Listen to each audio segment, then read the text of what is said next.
لیتا ہوں اے غوث کیا ملتا ہے اس میں؟ غوث فرماتے ہیں منہم الشہداء ومنہم الاشقیاء، میں دو جماعت دیکھتا ہوں امت محمدیہ میں لوح محفوظ پر، ان میں بعض متقیوں پر ہدایت نظر آتے ہیں، شہداء نظر آتے ہیں، نیک بخت نظر آتے ہیں، دوسری طرف نگاہ ڈالتا ہوں اشقیاء نظر آتے ہیں، برے نظر آتے ہیں، بدبخت نظر آتے ہیں۔ پھر کیا ہوتا ہے؟ سرکار کو سے بات فرماتے ہیں میری نگاہ اشقیاء پر بھی پڑتی ہے، میری نگاہ شہداء پر بھی پڑتی ہے، پھر کیا کرتے ہیں؟ فرماتے ہیں میں دونوں کے لیے دعا کرتا ہوں، میں دونوں کے لیے دعا کرتا ہوں۔ کیا ہوتا ہے اس پر؟ فرماتے ہیں جب میں شہداء کے لیے دعا کرتا ہوں، امت محمدیہ کے نیک بندوں کے لیے دعا کرتا ہوں، تو اللہ تعالیٰ میرے دعا کی وجہ سے ان کے درجات کو بلند کر دیتا ہے، اور جب اشقیاء کے لیے دعا کرتا ہوں تو اللہ تبارک و تعالیٰ ان کی شقاوت کو مٹا کر سعادت میں بدل دیتا ہے۔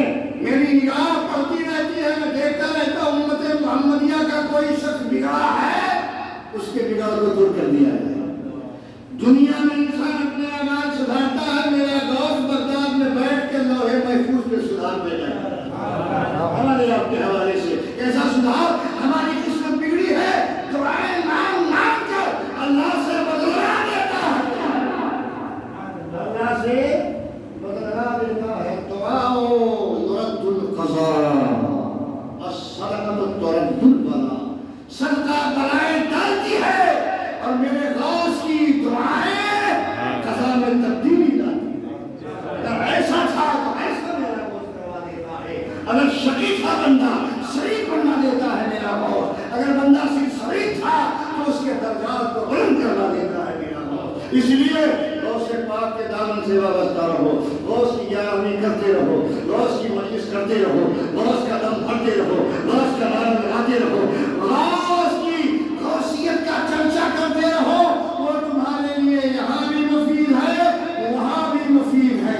بس نعرہ لگاتے رہو، دنیا کے چکروں میں مت پڑو، تم کہیں تحقیق میں مت جاؤ، بس اعلیٰ حضرت سرکار کی ایک بولی بولتے رہو اور یہی عریضہ لگاتے رہو۔ ابھی ہمارے محترم نے پڑھا اسیروں کے مشکل گشادہ سے عالم، اسیروں کے مشکل گشادہ سے عالم، یہ نعرہ لگاتے رہو۔